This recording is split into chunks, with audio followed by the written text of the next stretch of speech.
Hi guys! Welcome back po muli sa aking YouTube channel, Nels Cuisine.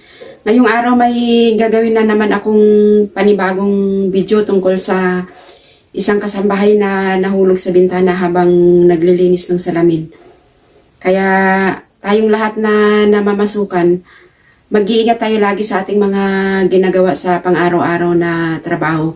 Mag-iingat tayo sa mga sarili natin. Huwag natin pababayaan yung mga sarili natin kasi yung mga pamilya natin umaasa sa atin, kaya kailangan natin mag-ingat lagi. Kaya tara guys, silipin natin kung gaano kataas yung kanyang nahulugan at kung saan banda siya nahulog para malaman din natin kung ano ang mga nangyayari sa kanya. So tara guys, samahan nyo ako at silipin natin yung bahay ng kanyang employer. Tara, let's go!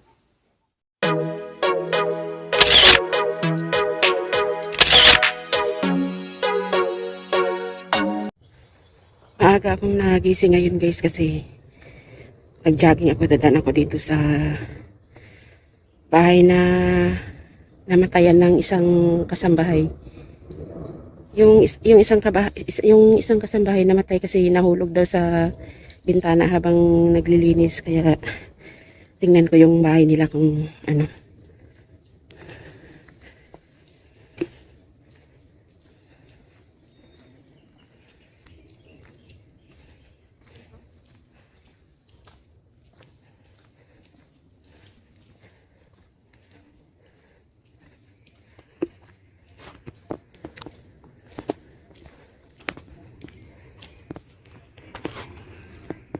Tay, yan ba yung bahay na namatayan ng katulong? Yan? Bakit paano siya namatay? Nalaglag? Saan siya banda nalaglag, tay? Saan? Sa? Naglilinis ng salamin. Naglilinis ng salamin? Ha? Saan banda nahulog tayo?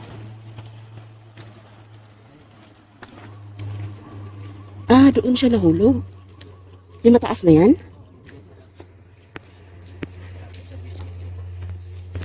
Oh my God.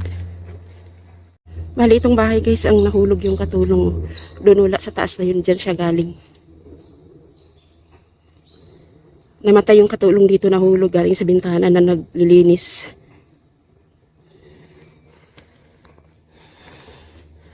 Kaya, paalala lang sa lahat na mga kasambahay dito, no?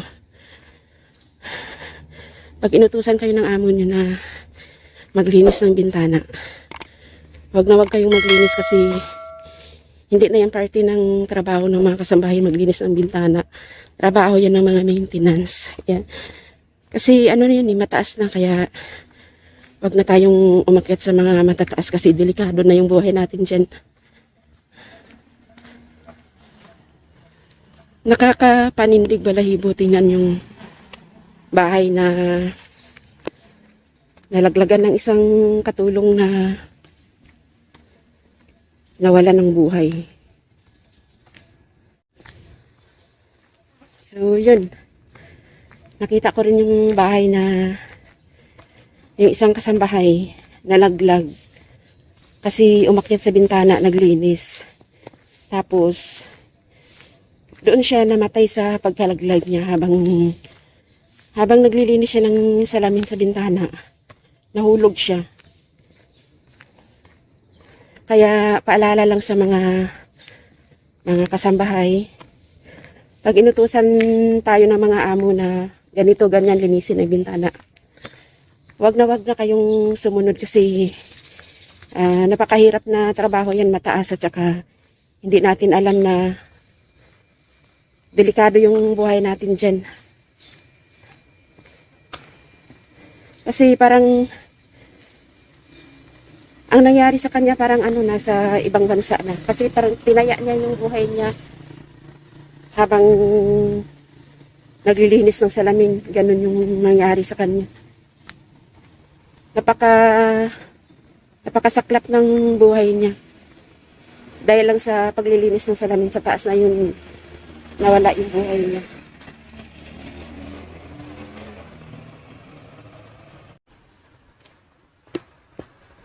Mataas na bahay yung nahulugan ng katulong, bintana. At saka, hindi basta-basta na bahay mula second floor. Andoon sa taas. Grabe ang taas nung nahulugan niya. Pag dumaan ka sa bahay na yun,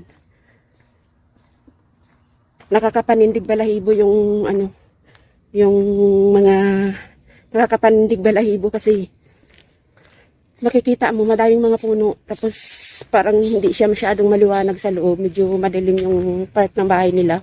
Tapos yung bintana mataas talaga siya.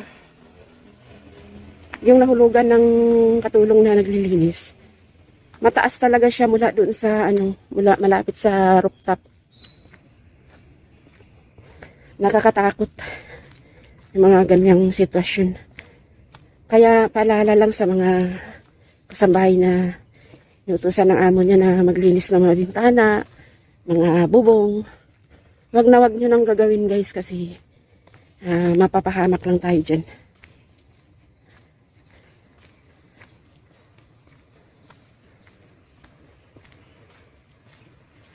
So, yun. Hanggang dito na lang yung aking vlog ngayong umaga. Maaga pa ako nagising kasi nag-jogging ako tapos sabay daan doon sa bahay na nahulugan ng katulong. Kasi gusto ko talaga makita yung bahay kung gaano kataas yun. Kaya ayun. Nasilip ko rin kahit paano. So, pauwi na ako.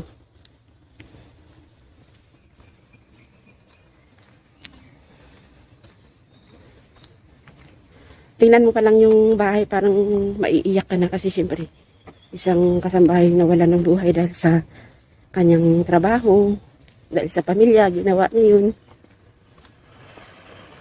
Kahit hindi mo kaano-ano yung tao pag nakita mo yun, maluluha ka sa nangyari.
So, yun guys, nasilip na natin yung bahay na nahulugan ng isang kasambahay. On the spot talaga yung pagkamatay niya kasi mataas pala yung nalaglagan niya mula second floor hanggang garahe. On the spot yung paglaglag niya sa baba, ondas pa talaga yung pagkamatay niya kasi nabagok yung ulo niya at saka na kumalat na yung mga dugo sa garahe. Kaya talagang hindi na siya na-survive ng doktor. Talagang natuluyan na talaga siyang nawalan ng buhay.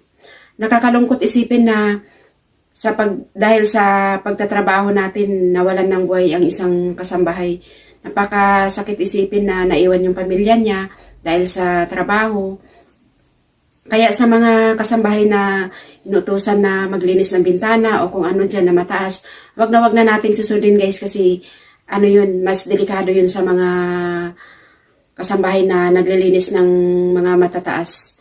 Katulad nung nangyayari ngayon, hindi natin inaasahan na ganun ang mangyari sa kanya. At saka mabuti na lang mabait din yung employer niya. Kaya lahat ng gastusin sa pagdala sa kanila sa probinsya, ginastusan ng amo niya. At saka mga anak niya, pinaaral din ng employer niya hanggang sa elementary, hanggang sa makapagtapos sila ng college. Suportado din ng kanyang amo. Kaya yun nga lang ang problema, nawala siya. Kaya medyo masakit din yun sa kanyang pamilya na nawala siya kahit susuportahan ng employer niya ang pangangailangan ng pamilya niya. Kasi mula elementary hanggang college, sagot nila ang pagpaaral sa mga anak ng kasambahay na namatay. Napakalungkot lang isipin na nangyari yun sa kanya. Kaya sa lahat ng mga kasambahay, no, paalala lang natin na kapag tayo ay naglilinis ng mga salamin na matataas, piliin lang natin yung mga mababa para wala tayong mapuntahan na hindi maganda. So, yun lang guys, yun lang ang ma-share ko sa inyo na nalaman ko tungkol dito sa kasambahay na nawalan ng buhay. Kaya sana may natutunan kayo sa aking vlog ngayong araw na yung isang kasambahay nawalan ng buhay dahil sa kanyang trabaho. So, yun lang. Sa mga hindi pa pala nakapag-subscribe ng aking YouTube channel, Let's Cuisine, no? Huwag nyo lang kalimutan guys i-subscribe at saka i-bell button para lagi kayong updated sa aking mga videos na ina-upload sa aking channel. At saka maraming salamat sa mga taga-subaybay dyan sa aking channel. Bye!